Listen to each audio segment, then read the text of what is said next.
আজকে আমি আমার ইনকামের ধরতে গেলে দ্বিতীয় পেমেন্টটা হাতে নিব। তবে প্রথম পেমেন্টটা কিন্তু আমার হাতে এখনও আসে নাই। আসসালামু আলাইকুম। সবাইকে নতুন আরেকটি লাইফস্টাইল ব্লগ ভিডিও দেখার আমন্ত্রণ জানাচ্ছি। আশা রাখছি যে যেখান থেকে আজকে আমার নতুন আরেকটি লাইফস্টাইল ব্লগ ভিডিও দেখছেন, আল্লাহর অশেষ রহমতে সবাই বেশ ভালো আছেন। আমি বিথি, আলহামদুলিল্লাহ আমিও খুব ভালো আছি। পরিবার পরিজন নিয়ে প্রতিদিনের মতো সংসারে কাজকর্ম দিয়ে আজকের ভিডিওটি। তো এখানে দেখেন আমি সবগুলো গাছের পাতাকে খুব সুন্দর করে একটু গোসল করিয়ে দিচ্ছি, যেহেতু রাস্তার পাশে। তো দেখা যায় যে আজকে যদি গোসল করিয়ে দিই, কালকের দিনটা হয়তো ভালো থাকবে, তারপরের দিন আবার সেই ধুলাবালি দিয়ে একেবারে ভরে যাবে। আসলে এগুলোতে সময় দিতে গেলে না অনেকটা টাইম আর কি চলে যায়, সময় চলে যায়। সারাদিনের কাজকর্ম ওইভাবে করে গাছপালার প্রতি যত্ন নেওয়াটা কিন্তু খুবই কষ্টদায়ক একটা ব্যাপার। তো যাই হোক, আমি ওই দিক থেকে গাছে পানি দিয়ে আমি কিন্তু অফ ক্যামেরাতে রান্নাবান্না সব কিছু গুছিয়ে নিয়েছি।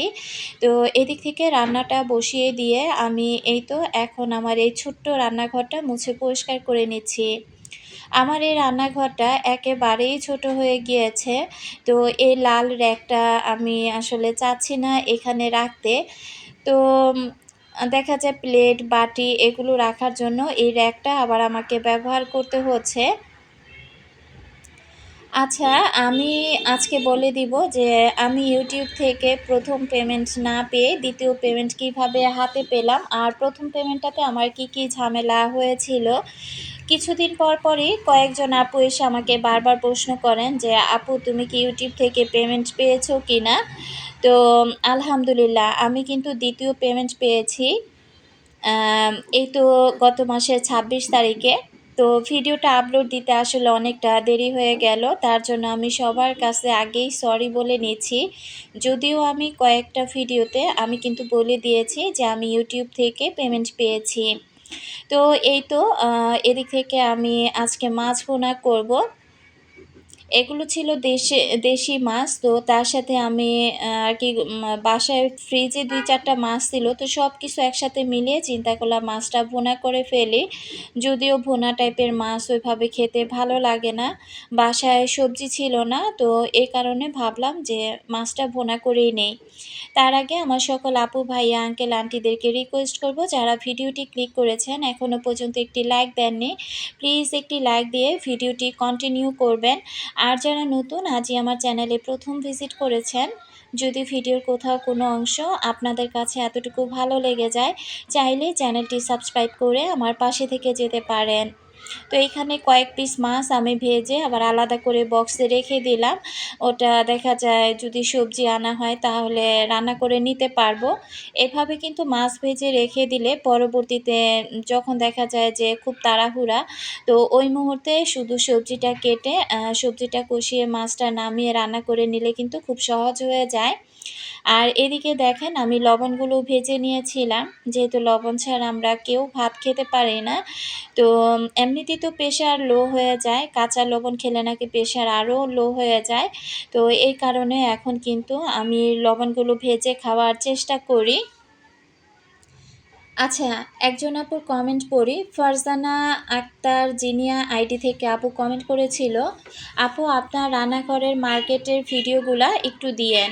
আমরা নারায়ণগঞ্জে থাকি, আমাদের এদিকে প্রাইস অনেক বেশি রাখে, জাস্ট আইডিয়া নিব, তাই আর কি বললাম, পারলে একটা ভিডিও করিয়েন। তো আপু আপনার উদ্দেশ্যে বলে দিচ্ছি, আসলে আমি কিন্তু আমার রান্নাঘরের কেনাকাটা করেছি, শুধু আমি ওই র্যাকটা, কালো র্যাকটাই কিন্তু কেনাকাটা করেছিলাম রান্নাঘরের জন্য। তো ওটার দাম নিয়েছিল ৬০০ টাকা। তো আমি শুধু রান্নাঘরের জন্য কিন্তু ওই র্যাকটাই কিনেছি, আর অন্যান্য কোনো কিছু কিন্তু তেমন কেনাকাটা করি নাই। তো আপু যদি আমার প্রত্যেকটা ভিডিও দেখে থাকেন, আশা করছি উত্তরটা পেয়ে গিয়েছেন। তো এই যে কালো র্যাকটা দেখতে পাচ্ছেন, আমি কিন্তু শুধু এটাই কিনেছিলাম। আর পুরাতন ভিডিওগুলো যদি দেখেন বা অন্য কোনো কিছু কেনাকাটার বিষয়ে যদি আপনার জানার থাকে, তাহলে প্রত্যেকটা ভিডিওতে কিন্তু আপনি সেগুলো পেয়ে যাবেন। আসলে যেহেতু যখন যেটা কেনাকাটা করেছি বা যখন যেটা দিয়ে সাজিয়েছি, প্রত্যেকটা ভিডিও কিন্তু আমি আপনাদের সাথে শেয়ার করে ফেলেছি। তো ওই ভিডিওগুলো তো এখন আবার নতুন করে আপু করা যাবে না। তাই আপনাকে একটু কষ্ট করে আমার পুরাতন ভিডিওগুলো দেখতে হবে। তো এদিকে দেখেন আমি কি করছি, জবার আব্বুর শার্ট প্যান্ট আয়রন করে নিচ্ছি।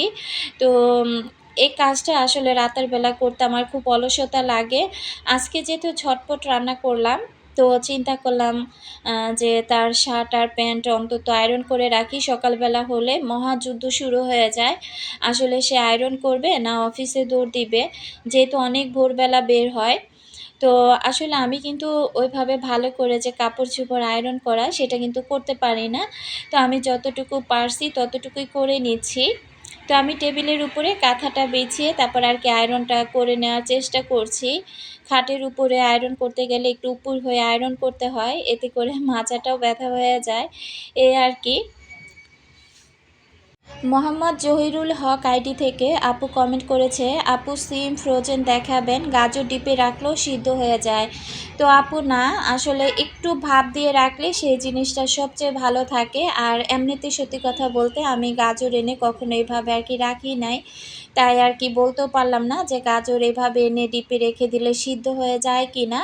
তো আমি সবসময় একটু ভাপ দিয়ে আর কি ডিপে রাখি।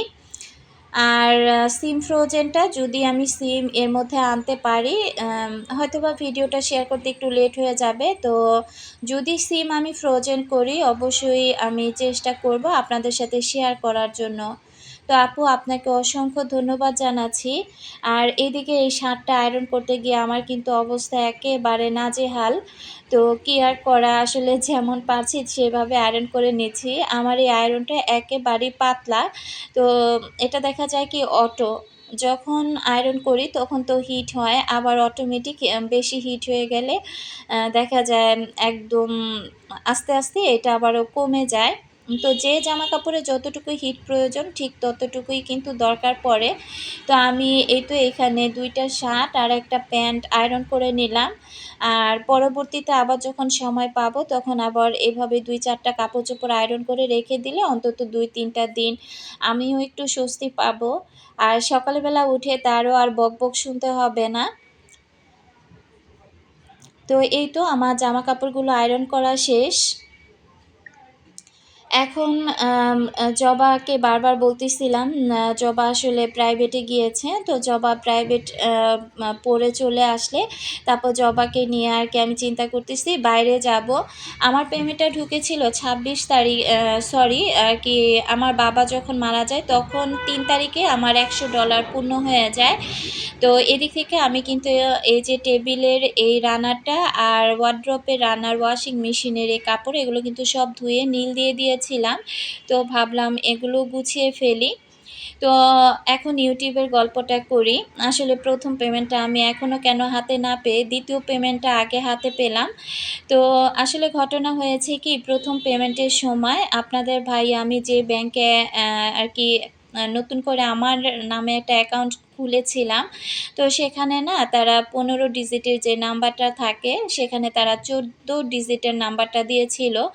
যদিও আপনাদের ভাইয়া যখন সবকিছু গুগলে ঠিকঠাক করতে যায়, ওই মুহূর্তে গিয়ে সে আমাকে বারবার বলে যে অ্যাকাউন্ট নাম্বার তো ১৫ টা থাকে, এখানে ১৪ টা কেন? তো আমি আর ততটা গুরুত্ব দেই নাই, সেও দেয় নাই। তো ওইভাবেই করে রেখে দিয়েছিল। অথচ কিন্তু আমার জিমেল আইডিতে মেসেজ চলে আসছিল যে তারা পেমেন্টটা আমাকে সেন্ড করে দিয়েছে। তো পরবর্তীতে এইভাবে ১৫ দিন, ২০ দিন, ১ মাস, ২ মাস আমি ট্যাগ চ্যানেলগুলো দেখি। তো মনে হয় যে ব্যাংকে কোনো ঝামেলা হয়েছে। প্রায় আমি ৪ মাস পর আমি এর মাঝখানে ব্যাংকে ২-১ বার করে গিয়েছি। তারা বলেছে যে, "না, আপনার অ্যাকাউন্টে এমন কোনো টাকা আসে নাই।" পরে ২-৩ মাস যাওয়ার পর ৪ মাসের সময় যখন গেলাম তখন তারা ভালো করে আমার সবকিছু শোনার পর তারা বলতেছিল যে এই ধরনের পেমেন্টসগুলো তাদের অ্যাকাউন্টে কম আসে। আমি করেছিলাম প্রিমিয়ার ব্যাংকে।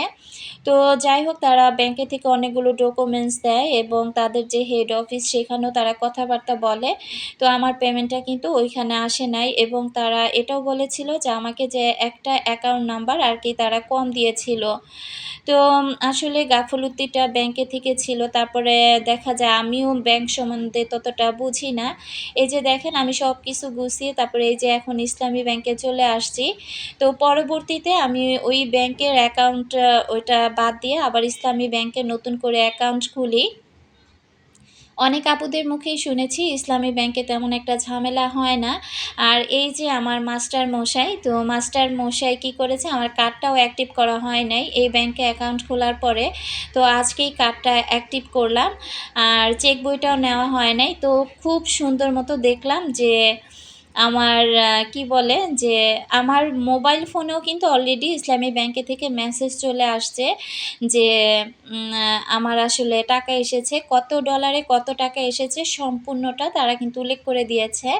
তো আমি বাসায় এসে ছবি তুলেছিলাম, সেটাই আপনাদের সাথে শেয়ার করলাম। তো যাই হোক, আসলে আমার মাস্টার হচ্ছে আমার বড় মেয়ে। আমি করোনার সময় আমার ইউটিউব চ্যানেলটা খুলি, তবে ইসলামী ব্যাংকে অ্যাকাউন্ট খোলার পর কিন্তু তেমন কোনো ঝামেলা হয় নাই। একদম স্মুথলি আমার পেমেন্টটা কিন্তু ঢুকে যায়। আর প্রথম পেমেন্টটা নিয়ে এখন আমি অনেকের সাথে কথা বলছি। তো অনেকেই বলে ইউটিউবে টাকা মার যায় না, তবে আসলে কথাবার্তা চলতেছে যে যদি কখনো আমি ওই টাকাটা তুলতে পারি আপনাদের সাথে তো অবশ্যই শেয়ার করব। তো আমি আসলে শখের বিষয়ে চ্যানেলটা খুলেছিলাম, এখানে যে ইনকাম করা যায় সেটা জানতাম না, সেটাও জেনেছি আমি অনেক অনেক পরে। কাজ না জেনে না বুঝে একদম এমন একটা অবস্থা আমি চ্যানেলটা খুলেছি, কি আর বলবো। তো আমার মাস্টার ছিল আমার বড় মেয়ে, প্রায় ৩ মাসও আমাকে এডিট করা শিখিয়েছে। তো এজন্য ওকে আমি মাস্টার বলি। আর বাকি যত কাজকর্ম ছিল সেটা আপনাদের ভাইয়া আমাকে করে দিয়েছে। মনিটাইজেশন অন করা, তারপরে অ্যাকাউন্ট নাম্বার-টাম্বার যত যা সবকিছু এই মাস্টার আবার আমাকে করেছে। তো মাস্টার তো খুব খুশি, আর এদিক থেকে সে এসে দেখতেছিল আমি স্পেশাল কিছু রান্না-বান্না করেছি কিনা। তা আমি তাকে বললাম যে স্পেশাল কোনো কিছুই রান্না করি নাই। প্রতিদিনের মতো আরকি সাদামাটা যা রান্না করেছি তাই। আমি যখন অ্যাকাউন্ট থেকে টাকা তুলি তাকেই ১ম ফোন দিয়ে বলেছিলাম যে, "তুমি কি কিনবা? তুমি অর্ডার দাও।" সেই ১ম পেমেন্ট যখন আমার অ্যাকাউন্ট আরকি মেসেজ আসে তখন আরকি সে বলেছিল তাকে শার্ট প্যান্ট কিনে দেওয়ার জন্য। আজকে ঠিক সেই কথাটা আমি মনে রেখে তাকে ফোন দিয়ে বলছিলাম যে, "তুমি শার্ট প্যান্ট অর্ডার করো।" তো এই ১ম সে আমার পছন্দ মতো আরকি শার্ট অর্ডার করবে। তার নাকি প্যান্টের দরকার নাই। তো এখানে দাঁড়িয়ে, দাঁড়িয়ে সে শার্টের ছবিগুলো আমাকে দেখাচ্ছিল। তো আমি বললাম তার চাইতে মার্কেটে গিয়ে তারপর না হয় তুমি কেনাকাটা করো। তো সে তো ওগুলো কিনবে না, বলতেছে আমার হাতে সময় নাই। তার থেকে আমি অনলাইন থেকেই কেনাকাটা করব। তো সে দাঁড়িয়ে, দাঁড়িয়ে এই যে প্রত্যেকটা শার্ট দেখছিল আর আমাকেও দেখাচ্ছিল যে কোনটা পছন্দ হয়। তো এখান থেকে আমি যে ২ টা পছন্দ করেছি ঠিক সেই ২ টাই সে কিন্তু অর্ডার করেছে। তো বিশ্বাস করবেন না, আমার ওই মুহূর্তটাতে এত ভালো লেগেছিল যে আমরা নারীরা কিন্তু চাইলে অনেক কিছু করতে পারি। ঘরে বসেও চাইলে আমরা কিন্তু ইনকাম করতে পারি। আমাদের লাইফস্টাইল ব্লগ ভিডিওগুলো দেখে যখন আপুরা কমেন্ট করে যে আপুরা অলস, কাজ করতে ইচ্ছে করে না বা কাজ দেখে কাজের উৎসাহ জাগে। আবার অনেক আপুরা দেখেও অনেকটা উৎসাহ নিয়ে একটা চ্যানেল খুলে ফেলে।